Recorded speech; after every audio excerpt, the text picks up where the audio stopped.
Hello বন্ধুরা, আমি আছি এখন কাঁকড়া ব্রিজে, ঝাউবনের কাছে। দেখতে পাচ্ছেন এটা হলো ঝাউবন, অনেক কাছে দেখতে পাচ্ছেন। এটা এটা হলো হিমছড়ি পরে কাঁকড়া ব্রিজ, কাঁকড়া ব্রিজ এরিয়া। মোটামুটি অনেক সুন্দর প্লেস, ঘোরার মতো এবং অনেক সুন্দর জায়গা। এটা দেখতেই পাচ্ছেন।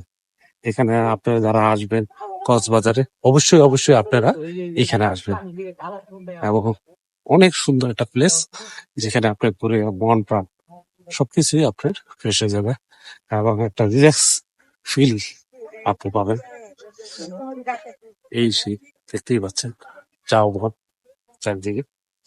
আর এখন যেহেতু বৃষ্টি পড়ছে, যার কারণে একটু মেঘলা মেঘলা আকাশ, যার কারণে বৃষ্টি পড়তেছে, গুড়ি গুড়ি বৃষ্টি। এটা একটা এক্সট্রা টাইম। আর এই যে এই যে কতটা